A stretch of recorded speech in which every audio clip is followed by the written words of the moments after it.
Good afternoon, you lovely people. Welcome back to Lily White Lane. I hope that you're all having a really good Tuesday and week wherever you are in the world, and whatever you are planning to get up to today and over the rest of the week as a whole. And you're all very welcome along to your Tottenham Hotspur season review for the 23-24 season. We're going to be looking at our best performances, our worst performances, our best players, our worst players, turning points in the season, key games, and giving the season an overall score out of 10. But before we delve into all of that good stuff, make sure, if you haven't already, to smash that subscribe button, give it a Rocky Balboa right hook, hit that like button as hard as you possibly can, tap that notification bell so you'll be let know every single time we upload a new piece of content.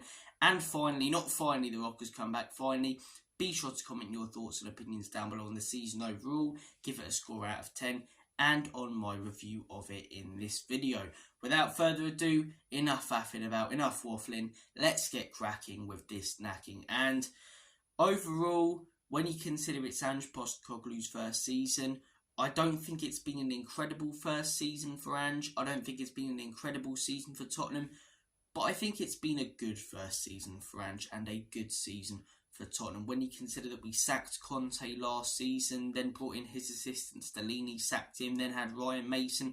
We were getting battered week in, week out like a haddock down your local fish and chip shop. You know, in the summer, lost Harry Kane 2 days before the season. Our director of football had a worldwide ban. The club was an absolute mess.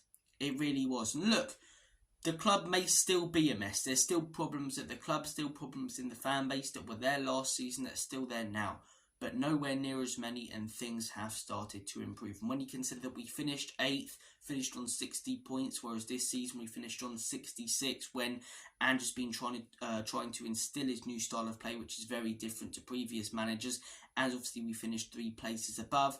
I think it's a decent first season. I do think it's a decent first season for Ange, meaning it's a decent enough season for Tottenham Hotspur. But look, I think a lot of fans had their expectations for this season raised at the beginning of the season. A lot of fans, Spurs fans and opposition fans, were predicting us to finish mid-table. As I say, at the beginning of the season, we started so well, and the team had fans, not necessarily me, but definitely Spurs fans and even opposition fans, worried and excited that Tottenham could make a charge for the Premier League title. August, September, October, fantastic months. Really, really great months to be a Spurs fan. You know, after watching the football that we had to endure towards the end under Antonio Conte, under Jose Mourinho, and worrying about, you know, this system instilling and players not getting it right, it clicked straight away for those first few months. It really did. And the game where I realised this could be something special and that Ange Postecoglou is the right man was that Manchester United game when we beat them 2-0. And yes, it wasn't necessarily our best performance of the season, but it was the first Big Six club that we faced this season. We didn't know that Man United were going to have the season that they did, kept a clean sheet, and that second half, just pounding a team, pressing a team, beautifully created goals, you know. It was brilliant football, some of the best football we've seen in a long time at this football club. And as I say, that brilliant run kept on going until November. We got some really, really good wins, and some wins that we had to really grind out. Went to Crystal Palace, got a 2-1 win, had to really grind that out, especially with the way they finished the season. That's a positive result when you look back on it. Went to Luton, tough ground, went down to 10 men, but still got the result there. Beat Liverpool, yes, VAR obviously got a major decision wrong in that game, but we still had to put the ball in the back of the onion bag late in the game. Went to the Emirates, got a 2-2 draw, outplayed an Arsenal team that have contended for the league up until the final day. We started the season really, really well, but I think there was a turning point for the worse, if I'm 100% honest with you, and that was that Chelsea game. I don't think we necessarily performed poorly in that game. A lot of people criticised Ange for putting the team on the halfway line. I wasn't sure about it, but when you consider the players we had on the pitch, 9 men and stuff, I can understand it. I can understand it. And look, that game was a crazy one. You know, Neville, I think, or Carragher, one of the two on Monday Night Football, voted it game of the season. And rightly so. It was mental. Absolutely mental. But at the end of the day, we lost 4-1. And not only did we lose that invincibility that, you know, the players must have felt that we had and the fans did at the beginning of the season, we lost quite heavy. We lost by 3 goals, but we also had some crucial players injured. Mickey van der Ven and James Maddison. At the beginning of the season, our best players in my opinion. And since Maddison's come back from that injury, he hasn't been the same player he was at the beginning of this season. Those two injuries, the fact that we lost our first game, the players showed a little bit of vulnerability for the first time this season. I don't think our season went completely tits up from there, but it did change things around a little bit. We saw that the week after, losing 2-1 to Wolves, and December was a very difficult month. But do you know what? To be fair to the players, yes, we had some poor results, but we went out there and got some really, really good ones. And I'd say our performance of the season was in December, if I'm honest. That Newcastle game, what a performance that was. I think it was in December. It could be in January. I'm getting confused, but I think that was our performance of the season. I really do. For 90 minutes, constant pressure, constantly running at their goalkeeper, beautiful football playing between the lines. It was brilliant. And when you consider all the injuries we had in that game, I know they had many, it really was impressive. We went to Man City with Royale and Davies at centre-back and outplayed them for 45 minutes. Man City, who have just gone on to win their 4th Premier League title in a row, completely and utterly outplayed them and scored a last-minute equaliser, especially in that second half. We were all over them like a rash.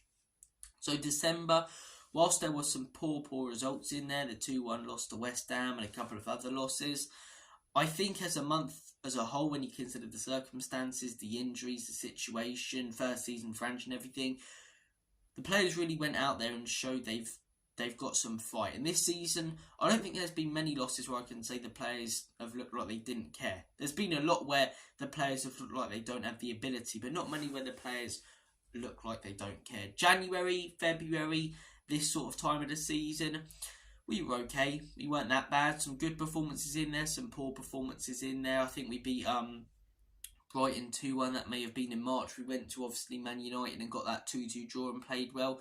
Those were okay months. March, April, May. March wasn't too bad. April. Worst month of the season, wasn't it? I mean, yes, the fixtures weren't great, but I thought we may get something out of one of them. Wasn't going to be the case, was it? Wasn't going to be the case. Battered by Newcastle 4-0.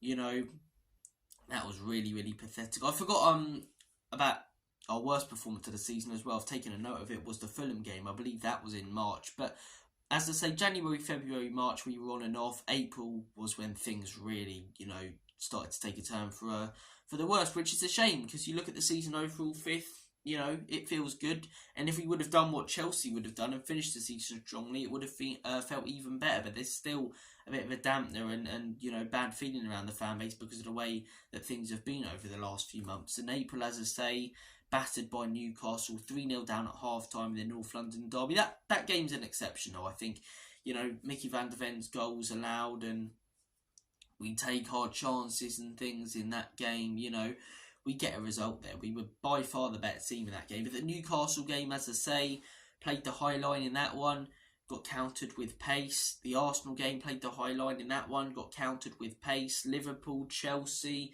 all the same. All 4 of those games against the top teams, it was a real eye-opener for a lot of fans like me that whilst I like Ange Postecoglou, he has to learn to tweak his system. Because if we play the exact same way in every single game, even if we get quality players next season, we're going to concede too many goals to come back from against top teams. But look, last 3 games of the season, beat Burnley, lost to Manchester City, beat Sheffield United. Now, in all honesty, I'd say our best performance out of those 3 was the one when we lost to Man City. It was a weird game, and as I say, with a few comments after about the fan base and the fragile foundations inside and outside the club. But we played really well, to be fair. Really well in that game. The Burnley performance was okay. And yesterday was fairly easy, in all honesty. Sheffield started quite well for those first 10 minutes. But, as the game went on, the quality told. Kulusevski playing as a striker was quite impressive. He really did step up and we got the result there. So, look, a season that started unbelievably well, better than many of us expected. A season that the middle part of it was okay, not too bad. A few decent results, a few poor ones. And a season that's finished very poorly. A season that's deteriorated overall. Let's not beat around the bush. But, it doesn't matter when we got the results, we got the results. It doesn't matter when we got the points, we got 66 points. And 66 points means Europa League. And as I say, pre-season, look at the fans' expectations. Spurs fans and opposition fans, mid-table. Someone even joking, Paul Merson, for example, when he said that Spurs could be in a relegation battle without Kane. And to really put in some top performances against some real good sides, to have the season that we have, to, have a better first season than Jurgen Klopp and Pep Guardiola at their clubs, I think it's positive. I do think it's positive. Sorry, not Pep Guardiola, Mikel Arteta, but look at what those two managers have done over the last few years, especially Jurgen Klopp more so. He had a worse first season than Ange Postecoglou. So I think for a first season, 66 points, 5th place Europa League, I think it's good. We could have got in the Champions League, if we got a result against Man City. Look at Crystal Palace yesterday. But at the end of the day, are we really ready for the Champions League? What the last month and this end of the season has shown me is that this is a reboot, this is a project, and that things are going to take time to click. And I think if we got into the Champions League, we could be knocked out in the group if we get some decent opponents, but there's not a chance we win that competition. Let's not beat around the bush. Teams like Real Madrid, even the top teams in the Premier League in there, your Bayern Munichs, your Barcelonas, your Paris Saint-Germains, we're just not winning that competition. I'm sorry, we're not even going far in that competition. And I get the argument, Champions League money, but a few seasons ago we got Champions League. Arsenal finished 5th. The 2 seasons after, we've been fighting to get into Europe, sacked a manager and had another one in. Arsenal have stuck with their manager and been contending for league titles and been one of the best playing teams in European football. Top 4 doesn't mean that much.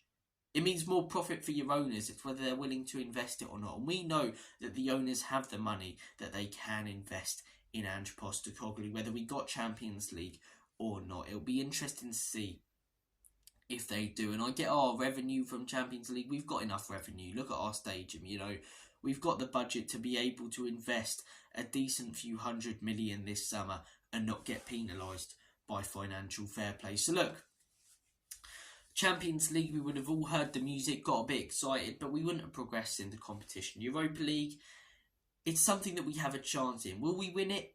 Probably not. Probably not, because we're Spurs, right? And I haven't seen us win. But do we have a chance of winning it? Yeah.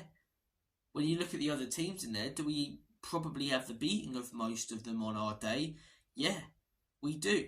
And if we draw some crap teams like your carrier bags and that in the group stages, it's a chance to develop your youngsters. And I'm not talking about your Mickey van der Vens and your Dojis. I'm talking about your Mikey Moores, your Jamie Donnellys, your Alejo Valises. These players who need game time at Tottenham Hotspur. It's a chance to give them a go in the team. When we were last in the Europa League, we were playing a B team. If we get it, I want to see those youngsters given a chance if our group isn't that great, or if we have to take on, Karabag or some team from Israel at 5:15 PM UK time on a Thursday. So, look, I get that it's not for everyone with the times and the teams that you're playing, but I think we've got far more of a chance of winning it and going far in the competition, and in all honesty, I'd prefer it than Champions League. The owners have the money anyway. It's all down to whether they back Ange Postecoglou. Now, if they don't, in all honesty, I hate saying this, I wouldn't be surprised if Ange is sacked by the end of next season. By even January, if he's not given the players. But if he is given the players, I believe he can be successful. The last week, he's shown that he can adapt. He's shown that he can tweak, and he started quite poorly at Celtic. He started quite poorly everywhere he's gone. And I get that the Premier League's a bigger league and the level's higher, but we've seen enough great signs this season that this football can be spectacular when he's given the right players, and hopefully he is. But look, moving on to player of the season now, there's a few contenders I want to say before I actually give my player of the season. Destiny Udogie. I think Udogie's been fantastic this season, suffered from a couple of injuries, but whenever he's played, he's been consistent. I'll tell you a few players who aren't on here.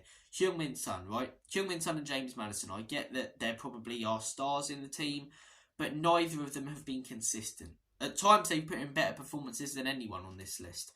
But neither of them have been consistent. Neither of them have played well over the last 10 games. And for me, player of the season, you have to be consistently performing in every game that you're available in that season. And they haven't. Udogie has to be fair. He's had 1 or 2 poor games, but for all the great, tackles and passes, inverting into the middle he's been excellent. He really has. He's a quality player. Another player I want to mention, Vicario, right?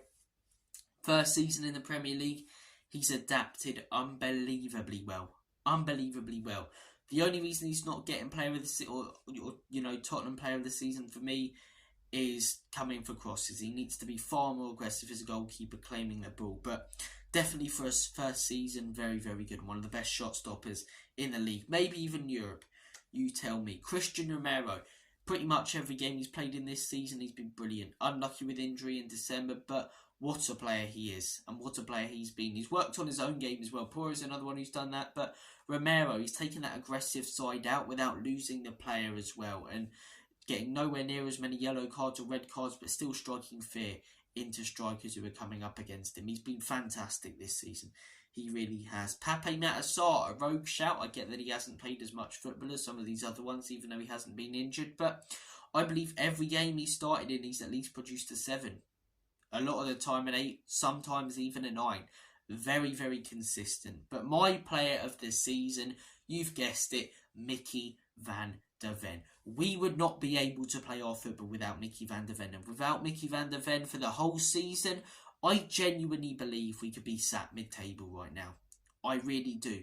The guy is superb. But if he wouldn't have got injured in December, I think we'd be in top 4. We're only 2 points off winner. We would be in the top 4 if Mickey van der Ven wasn't injured for 2 to 3 months. Because this guy has been absolutely unreal for us. When we signed him, I was one of the people, I'll hold my hands up, who wanted Tapsoba. But this guy has been superb. His tackling is ridiculously good. Almost scoops the ball out of the opponent's feet. His recovery pace is ridiculous. Playing that high line, the amount of times opposition players get in behind and you see him just sprinting back like the Flash and putting in a world-class challenge. His marking is brilliant, as I say. His positioning superb. Even towards the end of the season, the last few games when he's been playing as a left-back, he's been brilliant. Mickey van der Ven, every game he's played in, I said Sar's at least gotten a 7, he's at least gotten an 8 or a 9. A few 10s in there. Mickey van der Ven, for me, is player of the season. But guys, I want to hear your player of the season, your worst performance, your best performance, your key games, the turning points. And look, overall, I'm going to give this season a 7.5. It could have been better. We started well, but at the end of the day, if we didn't get the amount of injuries we did, I'm not going to make it a huge excuse. We would have been higher in the Premier League table, in my opinion. And for a first season, to finish 5th compared to 8th, to get 6 more points when you consider it's a better first season than Arteta and Klopp at their football clubs, I think it's a decent first season for Ange Postecoglou, and I think it's enough for us as fans to stick by him. And hopefully this man is backed in the summer, because I believe if he is, judging by what I've seen this season, he can be successful at this football club. Guys, I want to hear your thoughts on the season as a whole and your rating. Thank you for watching this video. Take care of yourselves, all the best, and as always, Common You Spurs, Enoch and Levy out. In Big Ange, we trust.